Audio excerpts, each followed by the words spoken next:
Iya, kurang Nah, lebih gitu. kesannya kan udah banyak banget. Nah, kalau Mbak Regina melihat sekarang kan ada nih hutan yang dibakar atau gini. Menurut Mbak Regina, pembakaran hutan itu seperti apa, Mbak? Kalau versinya Mbak Regina? Ya ketika dia bakar hutan tuh kan pasti ada biodiversity yang mati dong gitu kan.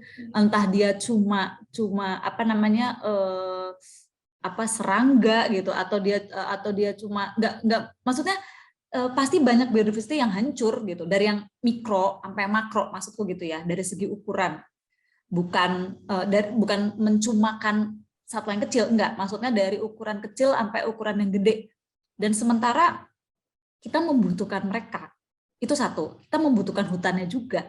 Karena ketika hutan dibakar menjadi kebun, itu mereka juga ngelepas karbon kan ke angkasa gitu. Dan itu juga mengakibatkan itu tadi pemanasan global dan lain-lain gitu kan. Tidak hanya itu, Riz. Ketika aku motret kebakaran hutan, aku sesek karena kita nggak bisa nafas. Jadi hidung itu bener-bener nggak bisa nafas, kayak diseket, tau nggak? Jadi air mata itu ngalir terus, hidung ngalir terus gitu kan, nggak bisa nafas. Jadi aku dikit-dikit tuh kan pakai masker, dikit-dikit aku tetesin air biar ada bisa nafas sedikit gitu kan. Kamu bayangin warga yang tinggal di situ. Setiap ada pembakaran hutan, pasti bayi-bayi kena korbannya, anak-anak, orang dewasa gitu. Itu dari segi manusia ya. Belum dari itu tadi, dari biodiversity yang hancur, melepas karbon banyak untuk pemanasan global, belum lagi penyakit-penyakit gitu. Itu sesuatu yang lebih banyak ruginya.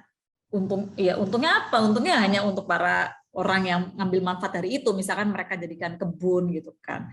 Coba masalahnya ya kita harus punya ini, Riz, apa namanya, udah cukup gitu, maksudnya hutan itu udah mau habis gitu. Kita juga harus lihat apa namanya, ya udah cukup lah, ini udah banyak apa satwa-satwa yang hilang gitu kan, udah banyak hutan yang habis gitu loh. Sementara kita tuh butuh hutan gitu. Jadi kalau hutan tidak ada, ya bagaimana dengan kehidupan manusia? Karena dengan kita, jangan dibilang aku hanya berjuang untuk orang hutan, gajah gitu. Justru dengan kita berjuang di dunia konservasi, kita juga memperjuangkan kehidupan manusia untuk lebih baik. Kalau hutannya tetap ada, satwa liarnya tetap ada, insya Allah kehidupan manusia juga akan lebih baik gitu. Seperti itu. Nah, mungkin alasan-alasan ini kah yang membuat Mbak Regina juga menerbitkan buku-buku tentang lingkungan ini, Mbak? Iya dong, iya. Makanya dengan buku ini aku menjadi apa ya, medium ya, medium. Ini kan buku-buku ini jadi apa ya, perantaraku gitu loh untuk aku ngomong di apa di sekolah-sekolah, di kota-kota. Aku keliling beberapa kota di Indonesia gitu kan.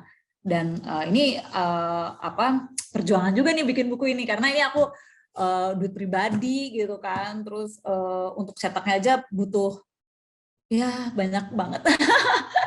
Nah, makanya aku sudah apa ya, sudah berusaha gitu kan, dan itu pun aku merasa usahaku belum cukup gitu untuk berjuang di konservasi gitu. Karena menurutku memang apa ya, memang kita harus berperan. Selama lo ngirup udara, selama lo makan dari alam, lo harus tanggung jawab gitu loh. Nggak cuma orang KLHK doang gitu atau NGO doang gitu. Jadi tapi mungkin bisa dari lingkungan rumah dulu gitu kan, nggak mesti harus masuk hutan. Misalkan kayak kita udah mulai kayak kurangin sampah plastik gitu kan, kita mulai ya yang kira-kira eko lah, yang apa yang gayanya gaya apa tuh namanya, go green ya, gaya-gaya milenial tuh udah mulai lah menjadi itu lifestyle gitu loh, Riz. Jadi jangan, kalau bisa sih makin punya pikiran gini, makin gue melakukan aktivitas ramah lingkungan, gue makin keren gitu. Kalau bisa memang itu nyangkut di sini kayak gitu, Riz. Jadi mindset anak muda sekarang gitu ya, Mbak?